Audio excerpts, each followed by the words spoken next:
महिता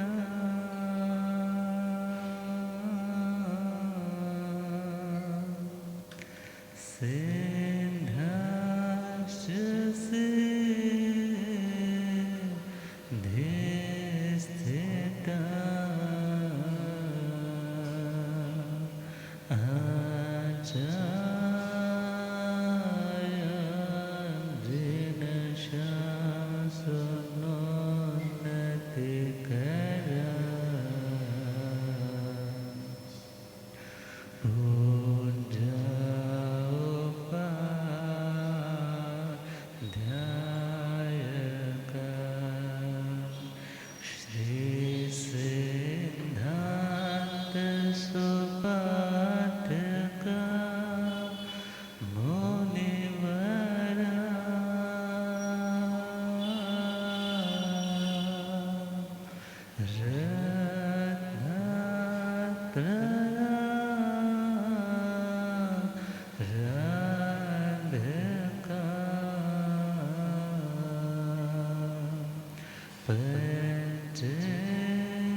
प्रतिदिनं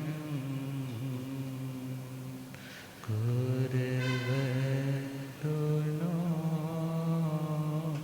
मङ्गलं कुर्वन्तु नो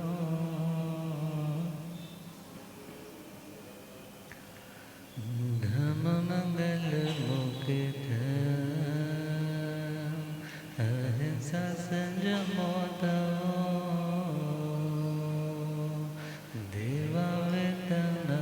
देवावेतनमसन्ति जसधम्मे स्वयमनो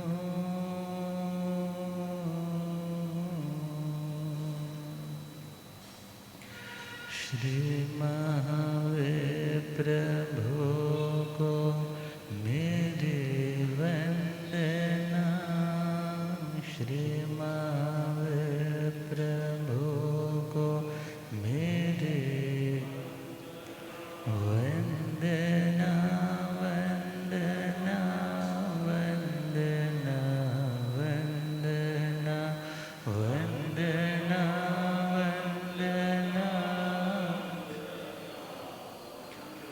मुझको तारो प्रभु तारे जो चंदना मुझको तारो प्रभु तारे जो चंदना वंदना वंदना वंदना वंदना वंदना वंदना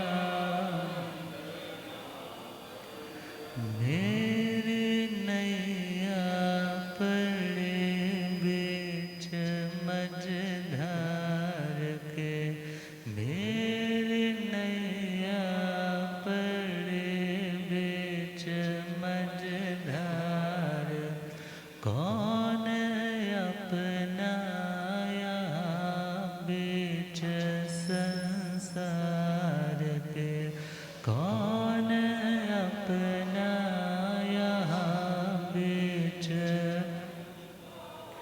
तुम हो तारन तिरन आया तेरे शरण तुम हो तारन तिरन आया तेरे चरणों में दाता है अभिवंदना तेरे चरणों में दाता है अभिवंदना वंदना वंदना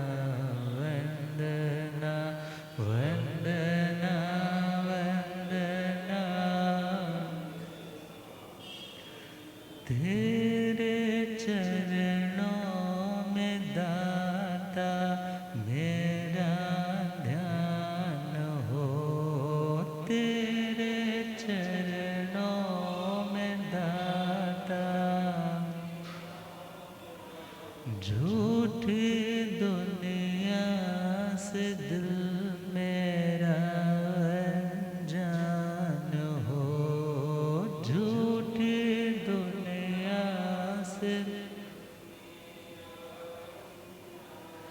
चाहे सुख में रहो, चाहे दुख में रहो, चाहे सुख में रहो, चाहे समता टूटे नहीं है यही स्पंदना, समता टूटे नहीं है यही वंदना, वंदना, वंदना, वंदना, वंदना।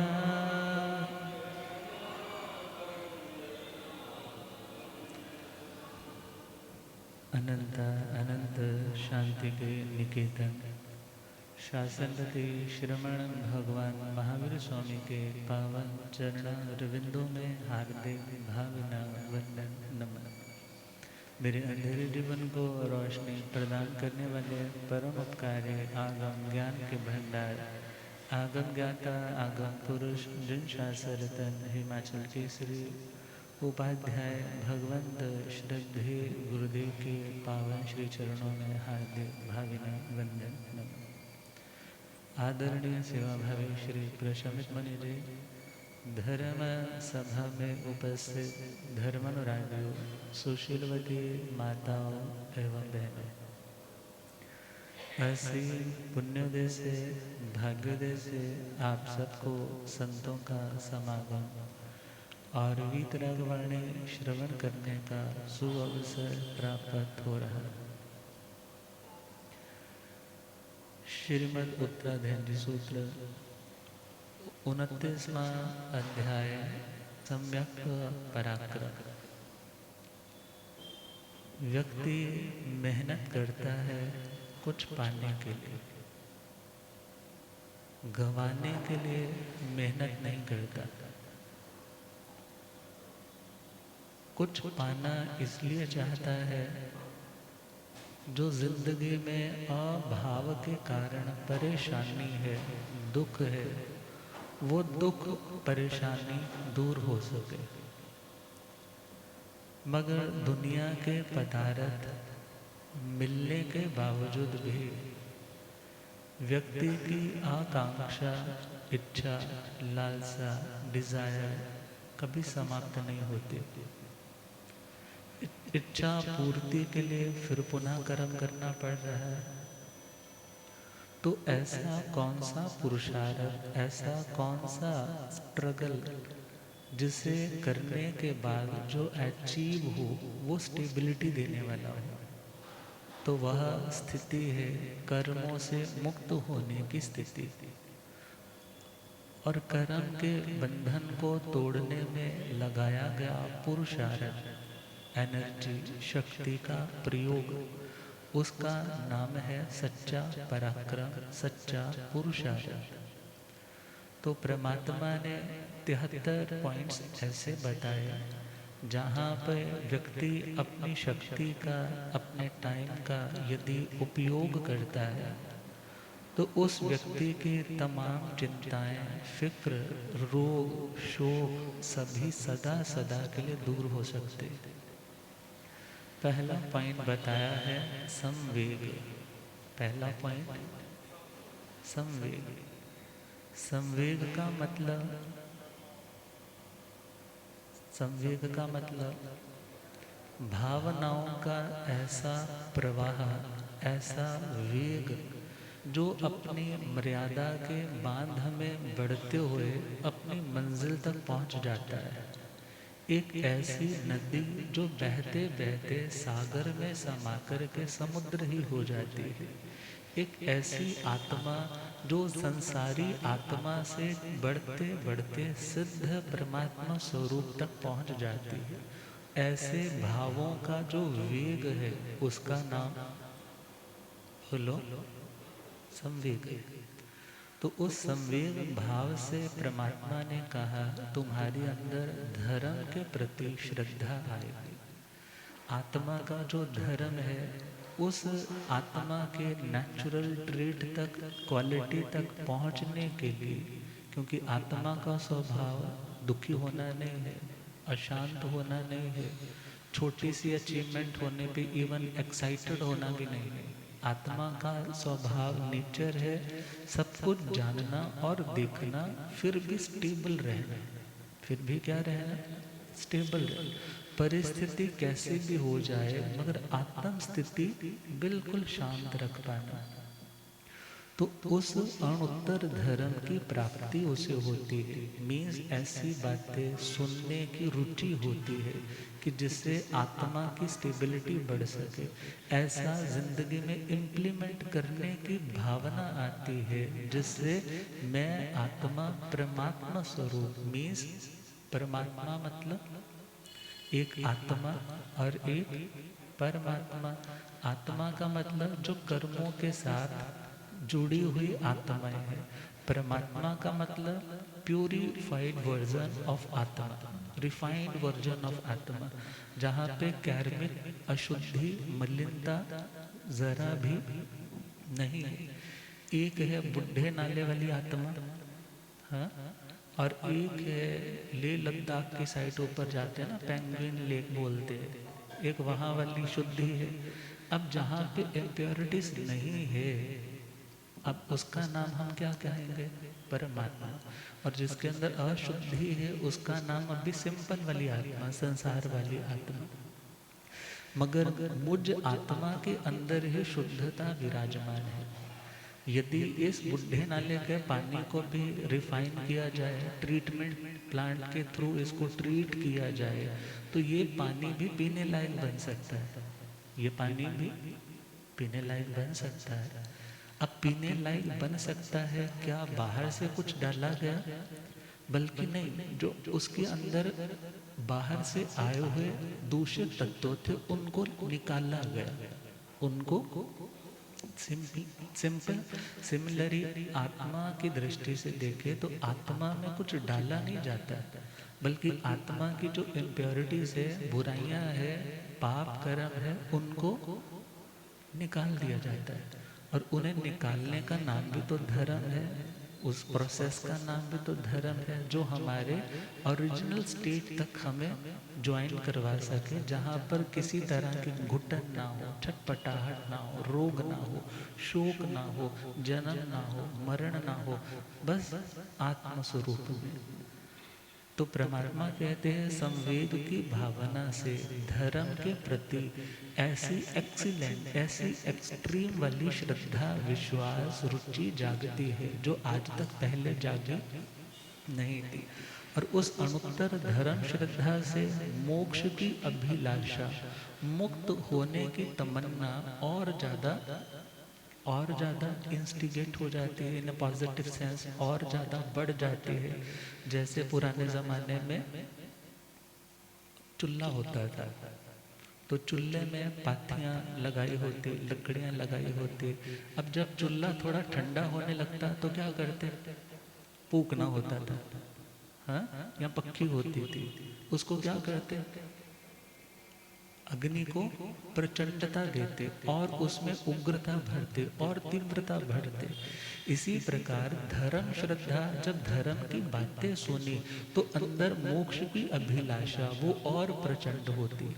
और जब वो अभिलाषा और ज्यादा बढ़े तो भगवान कहते हैं अनंतानुबंधी के क्रोध, मान, माया, लोभ नष्ट हो जाते हैं।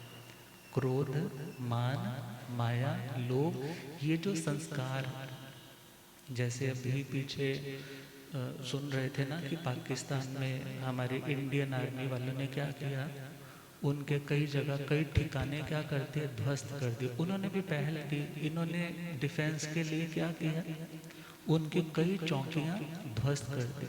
अब आत्मा के अंदर भी तो कितने शत्रुओं की चौकियां हैं, कितने शत्रुओं के अड्डे हैं। अब उनको कैसे ध्वस्त करना है? कहा मोक्ष की अभिलाषा से। किसकी अभिलाषा? जब मोक्ष की अभिलाषा है तो व्यक्ति सोचता है मैं गुस्सा करूंगा तो कर्म बंधेगा, मैं ग्रज रखूंगा तो कर्म बंधेगा, सेहत खराब होगी, रिश्ते खराब हो गए, मेरी स्पिरिचुअल जर्नी खराब होगी। घमंड करूंगा तो जो आज मिला है ये भी सदा रहने वाला नहीं है, इससे भी कर्म बंधेगा। छल कपट करूंगा तो भी कर्म बंधेगा। लोभ करूंगा तो तृष्णा, ग्रीडीनेस, ये तो एनहेंस होती जाएगी मगर स्टेबिलिटी नहीं मिल पाएगी। वो व्यक्ति हर जगह के लिए अब अवेयर हो जाता है, मुझे कर्म नहीं बांधने, अब मेरे को कर्म तोड़ने हैं, काटने हैं। और परमात्मा कहते हैं नवम च कम्मं न बंधई, फिर वह व्यक्ति नया कर्म वो ऐसा नहीं बांधता जिससे कषायों के अड्डे दोबारा से रिकंस्ट्रक्ट हो सके, दोबारा से वहां बन सके। और कहा उन कषायों के कारण से जो जो भी कर्म बंधते थे वो कर्म बंधने रुक गए। और अगला फोर और बेटरमेंट क्या हुए, उस व्यक्ति की दृष्टि जो मलिन थी, जो सत्य को सही को जान नहीं पाती थी, परख नहीं पाती थी, वो पर्दे उसके हटने लग जाते हैं। और जब पर्दे हटते हैं तो पर्दे हटने का नाम दर्शन मोहनीय कर्म का क्षय होना। किसका? दर्शन मोहनीय कर्म। मोहनीय कर्म, विष्णु जी की स्टोरी सुनी होगी आप लोगों ने, टीवी सीरियल्स में बचपन में हमने भी देखा था कि किस तरह समुद्र मंथन किया। और समुद्र मंथन के टाइम वहां से क्या निकला? अमृत का कलश निकल आया। जब अमृत का कलश निकला तो देवता लोग तो खड़े ही थे, असुर भी आकर के खड़े हो गए कि हमें भी क्या चाहिए? अमृत चाहिए। तो विष्णु जी ने सोचा ये तो गलत हो जाएगा, ये लोग तो बड़ी उम्र वाले हों अच्छी बात है, मगर यदि दूसरों को दुख देने वाले भी ज़्यादा उम्र वाले होंगे तो दुनिया में कष्ट ज़्यादा होगा। तो फिर दोबारा से मंथन किया गया तो फिर वहाँ से निकली शराब। क्या निकली? शराब। क्या निकली? शराब। अब शराब निकली तो उसके बाद उन्होंने मोहनीय रूप बनाया। मोहनीय रूप, एक स्त्री का कॉस्ट्यूम धारण करके वो बहुत अट्रैक्टिव, बहुत ज़्यादा आकर्षक रूप हाव भाव लेकर के उन्होंने क्या किया? दोनों मटकों को उठा लिया। क्या किया? दोनों मटकों को उठा लिया और क्या बोला? जो अदिति के पुत्र है वो देवता है, उनको बोला तुम एक लाइन में खड़े हो जाओ। और जो दिति के पुत्र हैं वो दैत्य हैं, उनको बोला तुम एक लाइन में खड़े हो जाओ। अब लाइन वाइज आते जाओ, रात को क्या करते जाऊंगी मैं? क्या करते जाऊंगी? कुट कुट करके। हाँ, अब सारे लाइन में है। अब लाइन में है तो एक और क्या देखा कि एक जना लाइन तोड़ करके दैत्यों की लाइन से किस लाइन में शिफ्ट हो गया? देवताओं की लाइन में शिफ्ट हो गया। अब बाकी सारे तो उसकी उस खूबसूरती पे मोहित हो चुके थे, मोहित हो चुके थे, इसलिए वो डिस्क्रिमिनेट ही नहीं कर पाए कि हमारे साथ, जान ही नहीं पाए हमारे साथ क्या हो रहा है। मगर जैसे ही उसने वो अमृत पिया और एकदम शोर पड़ गया कि अमृत किसने पी लिया? दैत्यों ने पी लिया। अब उसी समय उन्होंने अपना विष्णु जी का रूप लिया, सुदर्शन चक्र चलाया और गर्दन धड़ से कट के नीचे गिरी। मगर अब वो पी चुके थे ना, इसलिए नाम क्या पड़ गया? राहु केतु। क्या पड़ गया? प्रतीकात्मक स्टोरी है समझने के लिए। मगर यहाँ पे मैसेज कौन सा है कि वो इतने समझदार लोग, दैत्य का मतलब मूर्ख नहीं है, बल्कि वो भी देवताओं के ही एक तरह के कैटेगरी है, उसी में वो पैदा होने वाले। मगर वे लोग मोहित हो गए, ढेर सारी लाइन तो मोहित हो गई, इसलिए उन्होंने पहचान ही नहीं रख पाए कि ये कौन है। अब इसी प्रकार जब व्यक्ति किसी पे मोहित हो जाता है, हिप्नोटाइज्ड हो जाता है, अब हिप्नोटाइज करने वाले आपकी चूड़ियां भी उतरवा लेते हैं, आपके गले के मंगलसूत्र हार भी उतरवा लेते हैं और लेकर के चले जाते हैं। और बाद में व्यक्ति क्या सोचता है? रोला डालता है, मेरे गहने लेकर के चला गया। बिकॉज उस टाइम आप सम्मोहित हो चुके थे। क्या हो चुके थे? बोलो। और बहुत बार किसी की बातों में जब आ जाते हैं, दुनिया के उलझनों में शब्द रूप गंध रस स्पर्श जब अनुकूल अनुकूल मिलता है तो वहां पर आत्मा भी क्या हो जाती है, मोहित हो जाती है। जब मोहित हो जाती है उस सम्मोहन का नाम है मोहनीय कर्म। उसका नाम क्या है? क्योंकि मोहनीय कर्म बहुत बार आपने सुना है, मोहनीय कर्म बहुत रुलाता है, बहुत रुलाता है। मोहनीय कर्म है क्या?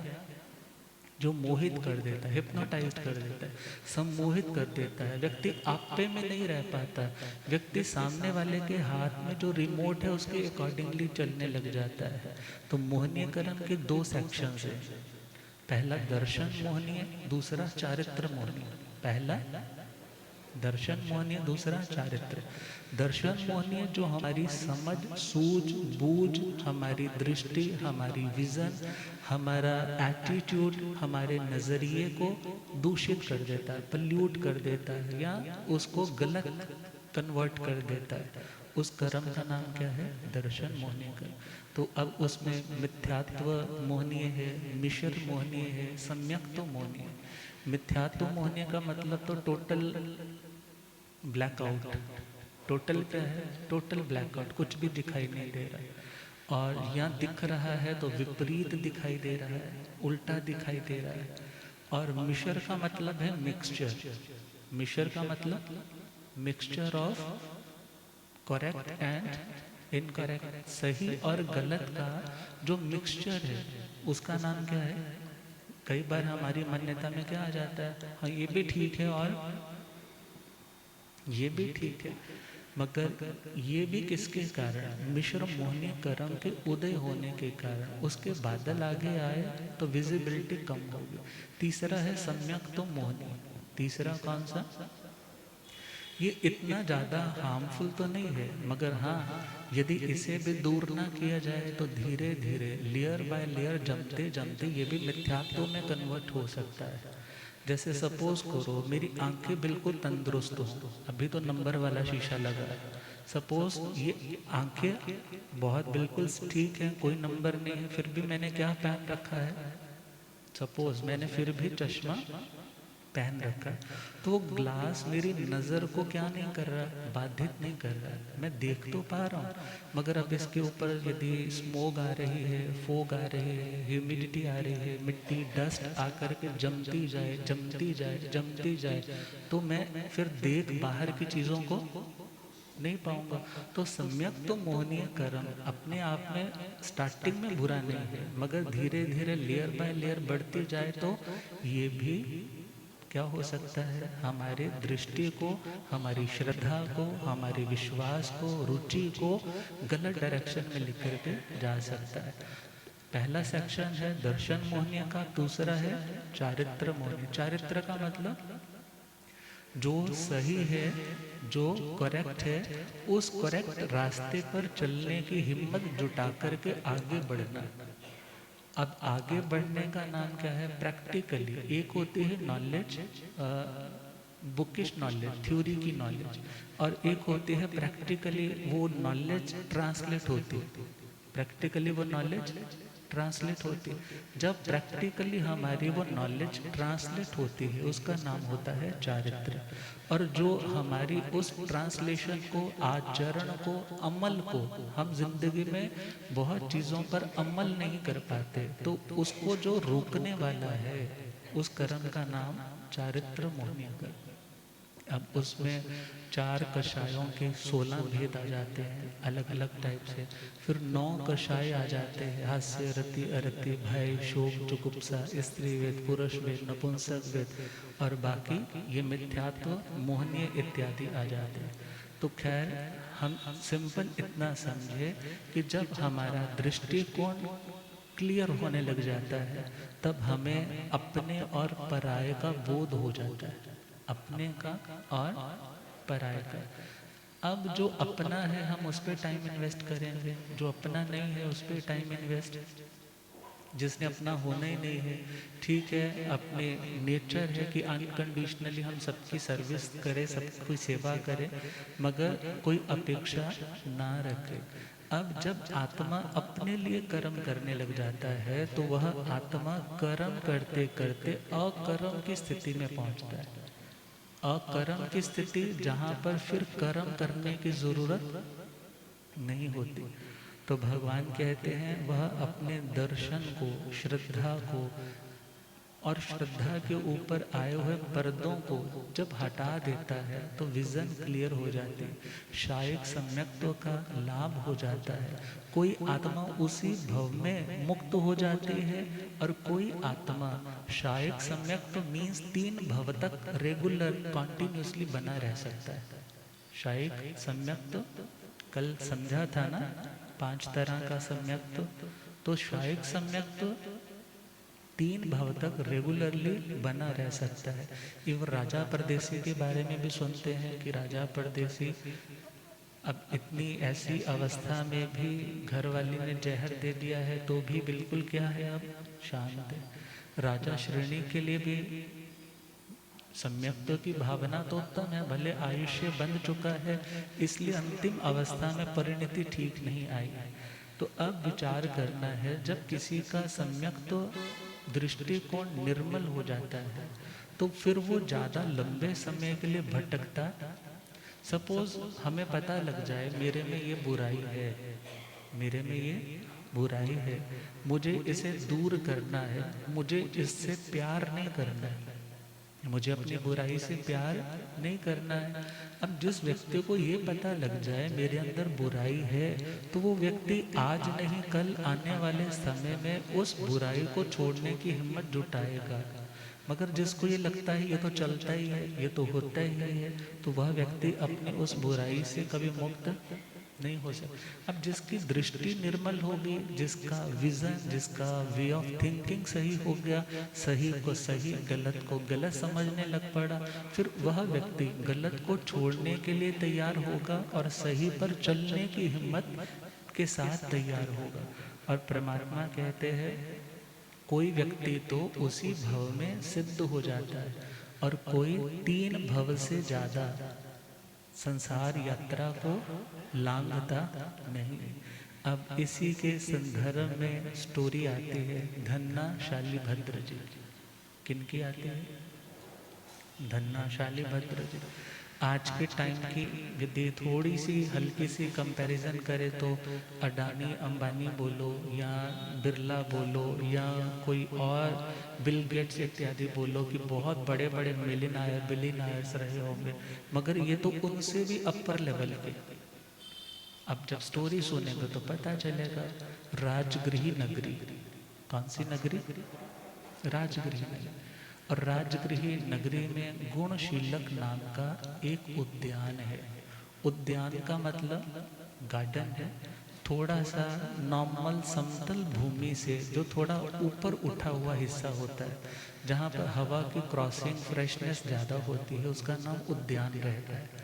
तो उस उद्यान में परमात्मा भगवान महावीर स्वामी अपने केवल ज्ञान के 4थे वर्ष में, जब केवल ज्ञान हो चुका है, 4था वर्ष चल रहा है, विहार करते करते वहाँ पे पधार गए।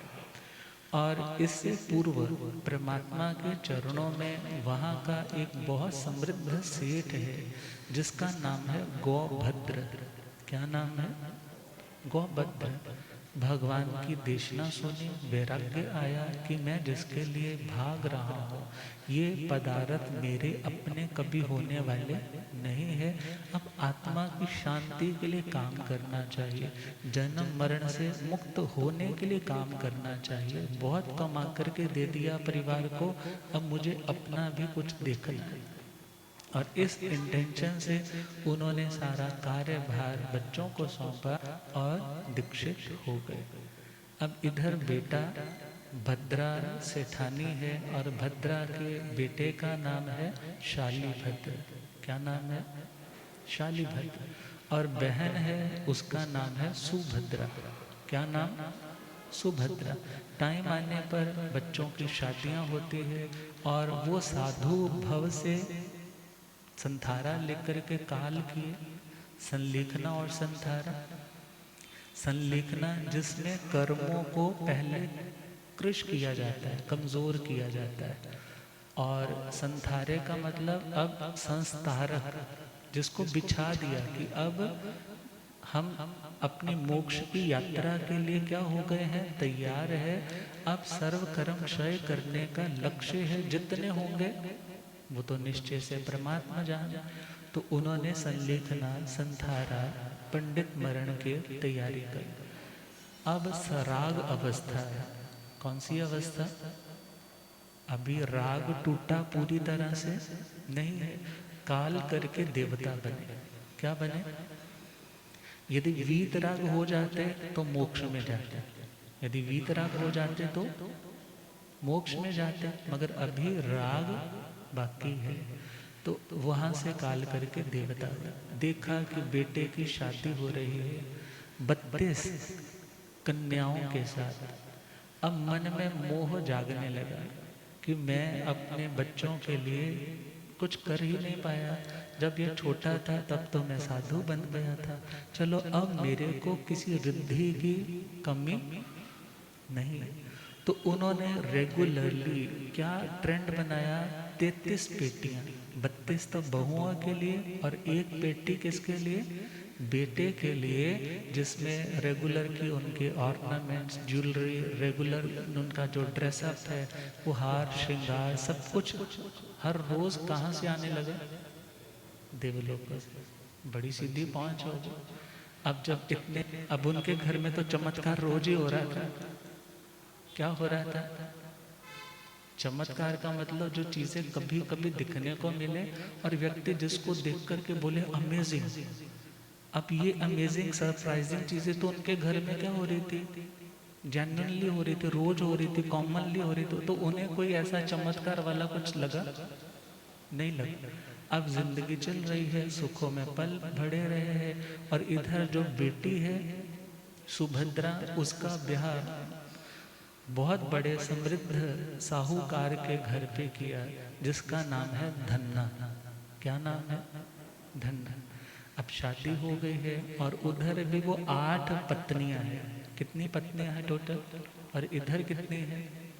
32। समय चल रहा है और इधर राजा श्रेणी उस नगरी के राजा है। अब राजा है तो राजा के पास पहले हर चीज आती है। कोई बाहर से व्यापारी आया, एक बार रतन कंबल बेचने वाला कोई आया। रतन कंबल की खासियत है कि सर्दी में ओढ़ो तो गर्माहट देता है और गर्मी में ओढ़ो तो ठंडक देता है, और उसको धोया भी जाता है, बोले अग्नि में उसको साफ किया जाता है। किसमें? जलता नहीं है, क्लीन हो जाता है। अब कैसा होता होगा देखा नहीं मैंने भी, मगर हाँ वर्णन आ रहा है। अब वहाँ पे व्यापारी आए हैं, 16 रतन कंबल है उनके पास, राजा श्रेणी के दरबार में पहुँचे।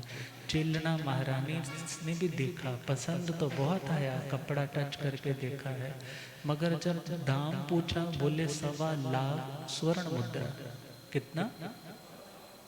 राजा कहने लगे हमारे पास इतना पैसा व्यर्थ गंवाने के लिए नहीं। अब वहां से वो मायूस होकर के वापस लौटने के लिए उद्यान में बैठे हैं, बाहर बैठे हैं, पानी इत्यादि पी रहे हैं। ये सोच रहे हैं जहाँ के राजा की हिम्मत नहीं बनी, उसकी पॉकेट अलाउ नहीं कर रही इसे खरीदने की, तो उसकी प्रजा तो क्या होगी, उससे डाउन ही होगी ना। तो उन्होंने सोचा अब यहाँ रुकने का कोई फायदा नहीं, और उनकी इन कानाफूसी को, बातचीत को, मायूसी को पानी भरने आई हुई कुछ बहनों ने सुना, दासियां थी। उन्होंने पूछा तुम लगता तो हो दूर देश से आए हो, तो आज मायूस क्यों हो हमारी नगरी में आकर के? बोले क्या बताए, हमने तो सोचा था राजा श्रेणी का बहुत नाम है और उसके लिए तो मामूली सी बात होगी 1.25 लाख स्वर्ण मुद्रा देना, मगर उसने क्या बोला ये हमारे बजट से। बोली तुम घबराओ नहीं, मैं तुम्हें वहां लेकर के जाऊंगी जहां तुम्हारे 16 के 16 कंबल। कहने लगे चलो चल पड़ते हैं। जैसे ही पहुंचे हैं, एक बहुत बड़ी आलीशान मानो देवलोक का टुकड़ा हो, ऐसा सुरम्य सुंदर बहुत अट्रैक्टिव भव्य प्रासाद, भव्य महल। एंट्रेंस की है तो पहला ही जो फ्लोर है वहां पर भी हीरे पन्ने माणिक्य जड़े हुए हैं। कितनी भव्यता है, वो देख कर के आंखें फटी की फटी रह गई। वो दासियां कहने लगी अभी यहाँ पर नहीं, ये जो पोर्शन है ना ये हम दास दासियों का है। किसका है? दास दासियों का सेकंड फ्लोर पर पहुंचे, वो उससे भी और much better, much attractive, luxury, comfort और ज़्यादा। बोले ये जो मुनीम लोग हैं ना, ये उन लोगों के रहने का। थर्ड फ्लोर पर पहुंचे तो वहाँ पर वो सेठानी बैठी हुई थी अपने सिंहासन पर, और जैसे ही पहुंचे कहने लगे हम ऐसे ऐसे लाए हैं, राजा श्रेणिक में ने नहीं खरीदा, और क्या आप खरीद पाओगे? तो जैसे ही सुना राजा श्रेणिक ने नहीं खरीदा तो उसके मन को धक्का लगा, क्योंकि ये व्यक्ति जहाँ पर भी जाएगा हमारे देश की क्या करेगा? बुराई ही करेगा ना। हमारे बारे में लोग क्या सोचेंगे, हमारे राजन के बारे में क्या सोचेंगे? अब उस प्रजा के एक अंग उस सेठानी ने क्या बोला, बताओ दाम कितना है, बताओ दाम कितना है? बोले 1.25 लाख स्वर्ण मुद्रा। कहने लगे हमें तो 32 चाहिए। कितने कंबल चाहिए? क्योंकि हमारी बहु रानियां कितनी हैं, तुम्हारे पास कंबल कितने हैं? 16। तो बोले जी अभी तो हमारे पास 16 है। चलो, मुनीम से बोला इनका हिसाब करो, और कोई बार्गेनिंग नहीं की। जो वास्तव में बड़े लोग होते हैं वो ऐसे टाइम व्यर्थ में नहीं गवाते, क्योंकि आजकल के बड़े कौन से हो गए, होटल में गए तो 1000 रुपए की टिप दे दी, 10,000 की वेटर को टिप दे दी, और आम की रेडी पे जब आम लेने को तो 5 रुपए के लिए भी लड़ने लग जाते हैं। हाँ, 5 रुपए के लिए ऑटो वाले के साथ झगड़ा करने लग जाते, नहीं नहीं इतना तो होता ही नहीं। अब थोड़ी सी उदारता व्यक्ति के करैक्टर को और ज्यादा खिला सकती है। 5 मिनट की फ्रस्ट्रेशन आपका दिन खराब कर सकती है। अब उस सेठानी ने क्या कहा, चलो 16 के 16 हमें दो, जितना दाम बताया उतना इनको चुका दो। अब वो बहू रानियों को आवाज दी और कहने लगी बेटा तुम कितनी हो? 32, और कंबल कितने हैं? 16। तो मैं ऐसा करती हूँ कि इन्हें तोड़ फाड़ करके 2-2 हिस्से कर देती हूँ, तुम इनसे अपना काम करो। अब परिवार है तो परिवार में समविभाग होना चाहिए। क्या होना चाहिए? यदि एक बहू को तो ज्यादा दिया जा रहा है, दूसरी बहू को थोड़ा दिया जा रहा है, एक पोते को तो बढ़िया दिया जा रहा है, दूसरे पोते को, तो वहां पर सेपरेशन बहुत जल्दी आने वाली है। वो घर ज्यादा लंबे टाइम तक टिकते नहीं है, बसते नहीं है। और अतिथि समविभाग व्रत से ही हम वर्ड समझे, समविभाग, समान विभाग करना। कैसा विभाग? समान विभाग। अब 32 के 32 में बांट दिया। जब बांट दिया, अब उन्होंने देखा कि ये तो कपड़े कैसे हैं, रफ सा, क्योंकि फैब्रिक उनका कौन सा था, देवदुष्य, और भी हायर क्वालिटी वाला था। अब उन्होंने सोचा इससे तो हम नहाने के बाद अपने पैर पोंछा करेंगे। क्या करेंगे? पैर पोंछा करेंगे। तो अगली सुबह जब स्नान आदि से निवृत्त हुए तो उन्होंने अपने पैर इत्यादि पोंछे, मैल आदि उतारी और उनको टोकरी में फेंक दी। दासियों ने उठा लिया कि अब तो इनके काम में, ये तो यूज एंड थ्रो वाले हैं, इनके तो रोज कपड़े कहाँ से आते हैं, देवलोकों से आते हैं। अब जैसे ही उन्होंने लिए, अब सुई धागा लेकर के उसको सेट करके ओढ़ लिया। अब वो दासी किसी काम से रानी चेलना के पास गई तो रानी चेलना ने कहा ये तो बहुत बढ़िया पहना हुआ तूने कपड़ा, कहाँ से? कहने लगी जो व्यापारी आए थे कल वही वाला तो है। अच्छा, उसकी तो कीमत बहुत ज्यादा थी, किसने खरीदे? बोले जी हमारी सेठानी ने तो 16 के। अब औरतें ना ईगो पे जल्दी ले लेती। अब घर वाले से क्या कहने लग पड़ी, देखो तुम्हारी प्रजा के एक व्यक्ति ने 16 के 16 ले लिया और तुम्हारे से एक नहीं लिया गया।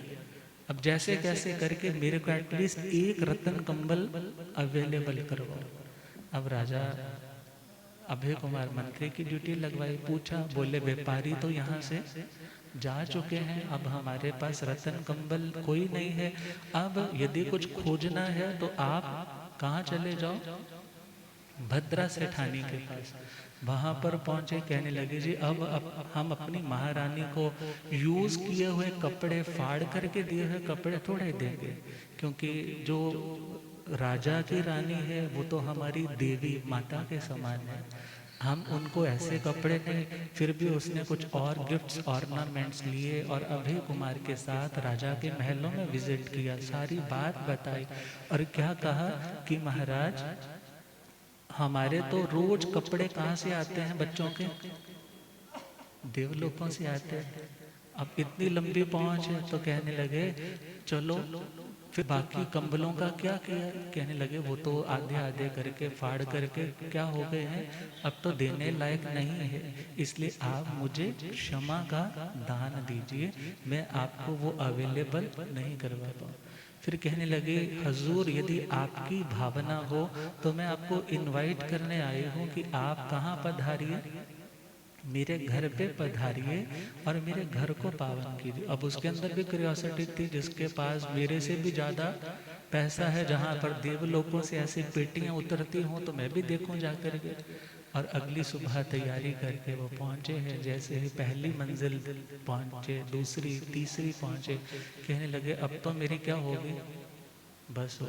क्योंकि बड़े लोग यदि योगा वगैरह नहीं ना करते हो तो क्या हो जाता है, फ्रजाइल होने के कारण, सुकुमारता होने के कारण, सुखों में पले बड़े होने के कारण उनको जल्दी डिस्कम्फर्ट फील होने लग जाता है।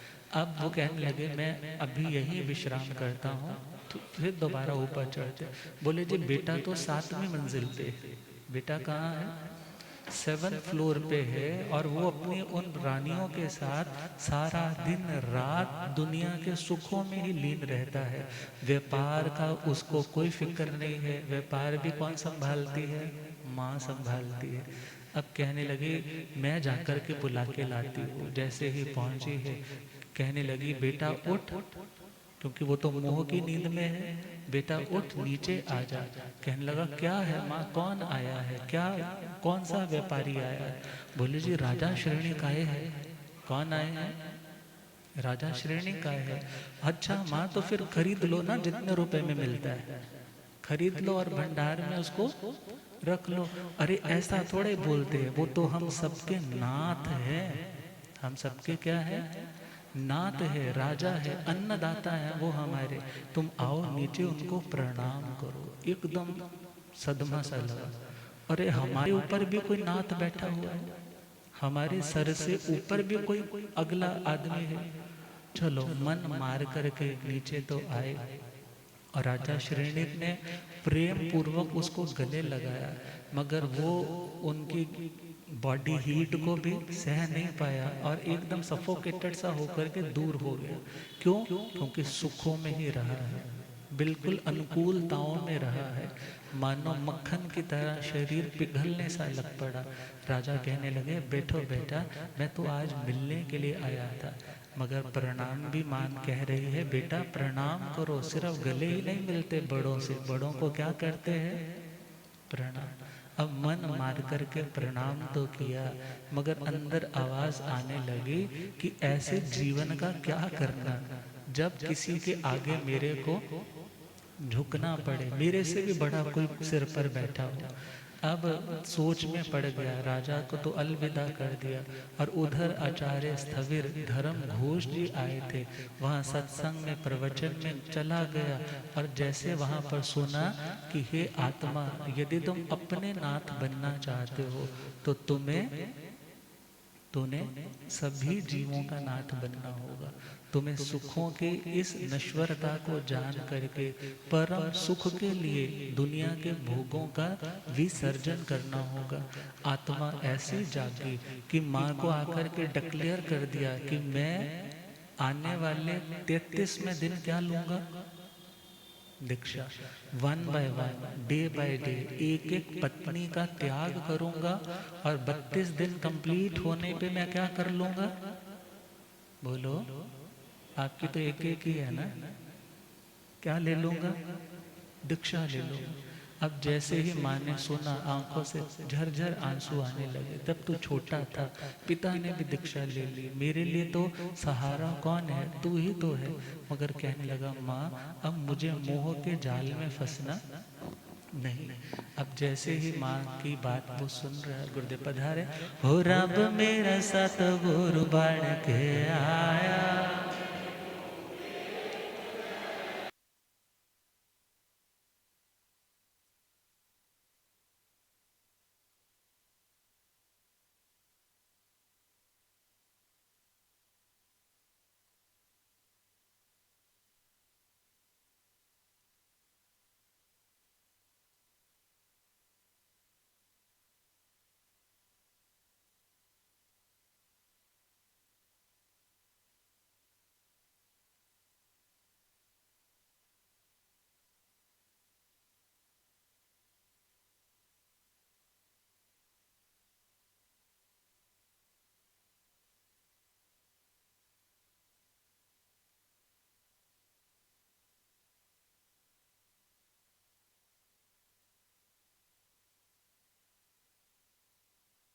संसार मैनू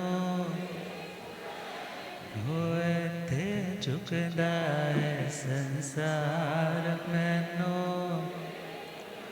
हो रब मेरा सतगुरु बन के आया मैनू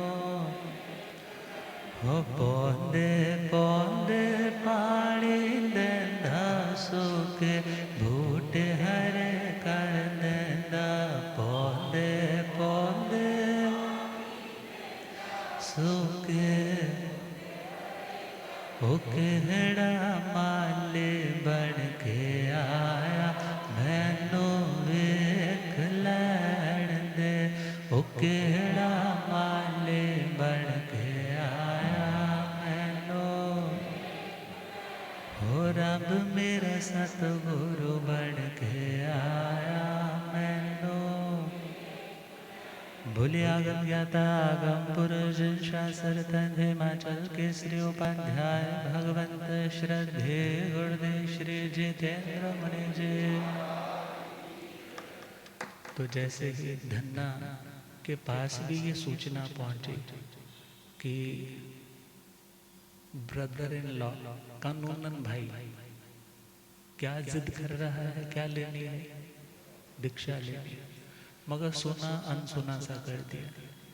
और इधर वो प्रतिदिन एक एक पत्नी का क्या कर रहा है, शालीभद्र त्याग कर रहा है। और एक सुबह 8 पत्नियां स्नान करवा रही है धन्ना जी को।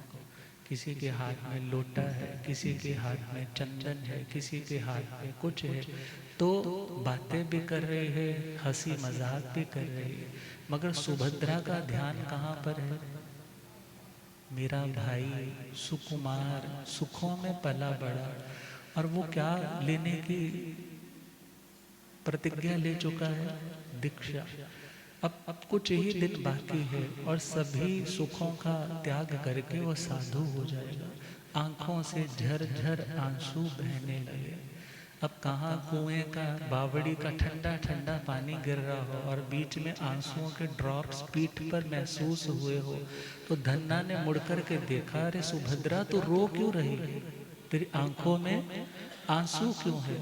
कहने लगी, आप नहीं समझो, आप नहीं समझो, बता तो सही, मेरा भाई एक एक करके 32 पत्नियों का त्याग कर रहा है। अब शायद 4 ही दिन बाकी होंगे, वो तो छोड़ करके क्या हो जाएगा, साधु हो जाएगा। कहने लगा, तेरा भाई तो कायर है, कायर। क्या है, कायर। पियर वालों के बारे में कुछ भी बोल दो ना तो औरतों को क्या लगता है, बुरा तो लगता ही है। अब जैसे सुना कायर है, कहने लगी, कायर कैसा है, छोड़ना है, इतना वैराग्य आया है तो एक बार झटके में छोड़ देना, साधु बन जाए। ये क्या लगा रखा है, एक एक करके छोड़ रहा है। कहने लगी, बातें करनी आसान होती है, यदि इतना जिगरा हो तो तुम बन जाओ ना साधु। अब स्नान की पार्टी से अब उठ करके बोले, लो मैंने 8 को छोड़ दिया, लो मैंने 8 को छोड़ दिया। और पहुंच गए कहाँ पे, शालीभद्र के प्रसाद भवन के पास। बाहर से चिल्लाने लगे, अरे शालीभद्र तो क्यों कायरों की तरह चल रहा है, चल मेरे साथ, मैं भी दीक्षा लूंगा और तू भी मेरे साथ आ। हम भगवान महावीर स्वामी गुणशीलक चरते में विराजमान, उनके चरणों में जाकर के क्या ग्रहण करेंगे, दीक्षा ग्रहण करेंगे। परमात्मा के चरणों में आप पहुंचते हैं और कोई भव्य शोभा यात्रा भी नहीं निकली, सीधा पहुंचे हैं। साधु के उपकरण मिले होंगे वहां जाकर के, और परमात्मा के श्री चरणों में क्या ग्रहण कर ले, किस किस का। भले बोलो किसी ने व्यंग कसा इसलिए जाग गए, मगर जागृति तो तभी आती है जब कर्मों का क्षोभम होता है। जब कर्मों का, आपकी घरवालियां भी कई बार कहती होंगी, इतनी देर महाराज जी के पास बैठे रहते हो, बन जाओ साधु, मैं भी सुखी हो जाऊंगी, मगर कहाँ हिम्मत होती है। मगर उन्होंने हिम्मत जुटाई और परमात्मा के चरणों में साधु हो गए। साधना कर रहे, व्रत बेला तेला उपवास, मास कमण, 2 मास कमण, 3 4, चलते चलते शरीर कृश हो गया है। और एक समय आया, विहार करते करते पुनः नगरी में आए तो पूछा, भगवान मैं पारने के लिए जा रहा हूँ, आज मैं कहाँ जाऊँ। भगवान कहने लगे आज तुम्हारा पारना है शालिभद्र अपनी माता के हाथों से होगा। तो वो राज अपने महलों की ओर पहुंचे तो शरीर तो क्या हो चुका था, वैसा तो नहीं रहा था, कमजोर कृश हो चुका था। अब पहुंचे किसी ने नहीं पहचाना। अब वहां से लौट करके आए और रास्ते में एक दूध बेचने वाली, दही बेचने वाली, शहद इत्यादि बेचने वाली और हिरन ग्वालन ने देखा तो पूरा प्रेम के कारण आंखों से प्रेम के अश्रु बहने लगे, स्तनों से दूध की धारा निकलने लग पड़ी और भावों से प्रेम से हाथ जोड़ करके कहा कि मेरे पास कुछ है, हे मुनिराज मेरे से कुछ ले लीजिए। संतों ने पात्रा किया और उनके पास जो था दूध दही इत्यादि उनको बह रहे। वापस लौटे तो मन को बड़ा ख्याल आया, भगवान ने तो क्या कहा था माता के हाथ से पारना होगा, तो आज ये क्या हो रहा है। आकर निवेदन किया, गोचरे दिखाई, बताया भगवान आपने तो ऐसा फरमाया था। भगवान कहने लगे मैंने ठीक ही तो बताया था, तुम्हारा पारना किनके हाथों हुआ है, तुम्हारी पूर्व जन्म की माता। फिर शालिभद्र की वो स्टोरी सुनाई, किस तरह वो छोटा सा बालक मांस खमण तपस्वी संत को अपनी खीर बहराई और बड़ी खुशी मनाई, थोड़ी सी बची बाद में खाई, मगर पेट में ऐसी महावेदना उभर के आई कि शुभ भावों में वहां से काल कर गए। और वही जीव कहाँ पहुंचा है, गोभद्र सेठ के शालिभद्र के रूप में। माँ को जब पता चला ये धर्म देशना में परमात्मा ने सारी घटना रिवील की बताई तो उसकी आंखों से आंसू आने लग पड़े। तो शालिभद्र धन्ना जी ने तब भावना रखी कि हे भगवान अब हमें संथारा ग्रहण करना, और आज्ञा लेकर वे भारगिरी पर्वत पर जाकर के संथारा लिया। जब माँ को पता चला कि मेरे बेटे ने क्या ले लिया, मैंने पहचाना नहीं, घर पे आया और उसने क्या कर लिया है अब संथारा, दहाड़े मार के रोने लग पड़ी। राजा श्रेणी ने समझाया कि ऐसे मत करो, वहाँ पर जाकर के दर्शन लाभ लो। वहाँ पर पहुँची है, वंदना करती है, बस बेटा एक बार आंख उठा करके मेरी ओर देख ले, मैंने तुझे पहचाना, मैंने तुझे पहचाना। मगर वो अपने उत्तम शुद्ध अध्यवसायों से आगे बढ़ रहे हैं और त्रिषष्टि शलाका पुरुष और ऋषि मंडल स्तोत्र के अकॉर्डिंग चले तो दोनों ही 26वें देवलोक में गए। कहाँ गए, 26वां अणुत्तर देव बने, सर्वा सिद्ध में जन्मे। तो एक जन्म हो गया इनका धन्ना शालिभद्र का, दूसरा जन्म हो गया देवलोक का, तीसरा जन्म महाविदेह का। वहाँ पर मनुष्य भव साधु जीवन पाल करके सर्व कर्म क्षय करके सिद्ध होंगे, बुद्ध होंगे और मुक्त होंगे। अब ये जादू ही ऐसा होता है, लोग पूछ लेते हैं ना महाराज जी वैराग्य कैसे हो जाता है। मैं पूछ लेता हूँ भाई तुम्हारी शादी अरेंज मैरिज है या लव मैरिज है, बोलते नहीं महाराज जी लव मैरिज है। मैंने पूछा कैसे हो गया, पता ही नहीं चला जी। अब जब वैराग्य भी होता है तो पता नहीं चलता, पूर्व के संस्कार उसको धर्म से वासना से उपासना के साथ जोड़ देते हैं और दिल उनका क्या कहता है, कैसा जादू किया तू, कैसा जादू किया तूने सतगुरु, कोई दूजा नजर अब तो आता नहीं, कोई दूजा नजर अब तो। जाम ऐसा पिलाया हमें प्रेम का, जाम ऐसा पिलाया हमें, कोई साकी तो ऐसे पिलाता नहीं, कोई साकी तो ऐसे। लोग पी पी के गिरते हैं मैं खानों में, लोग पी पी के गिरते हैं मैं खानों में, वो संभलते हैं जो तेरे दीवानों में, वो संभलते हैं जो तेरे तेरी उल्फत का जिसको नशा छा गया, तेरी उल्फत का जिसको नशा, फिर वो दर दर की ठोकर तो खाता नहीं, फिर वो दर दर की ठोकर। जाम ऐसा पिलाया हमें प्रेम का, जाम ऐसा पिलाया हमें प्रेम का, कोई साके तो ऐसे पिलाता नहीं, कैसा जादू किया तूने सतगुरु, कोई दूजा नजर अब तो आ। क्या खबर थी कि तुझ में ही खो जाएंगे, क्या खबर थी कि तुझ में बूंद से हम समंदर ही हो जाएंगे, बूंद से हम समंदर ही हो जाएंगे। फासले कम हुए दूर फिर गम हुए, फासले कम हुए दूर फिर गम हुए, खुद को तुमसे जुदा अब तो पाता नहीं। जाम ऐसा पिलाया हमें प्रेम का, जाम ऐसा पिलाया हमें, कोई साके तो ऐसे पिलाता नहीं, कैसा जादू किया तूने सतगुरु, कोई दूजा नजर अब तो आ।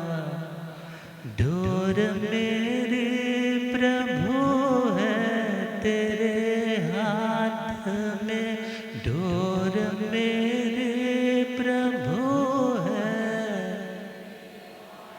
ना है रंजो सितम जो है तू साथ में, ना है रंजो सितम जो है तू साथ में, आसमां से मिलाया है प्रभास को, आसमां से मिलाया है प्रभास को, कोई बिन तेरे उड़ना सिखाता नहीं, कोई बिन तेरे उड़ना से।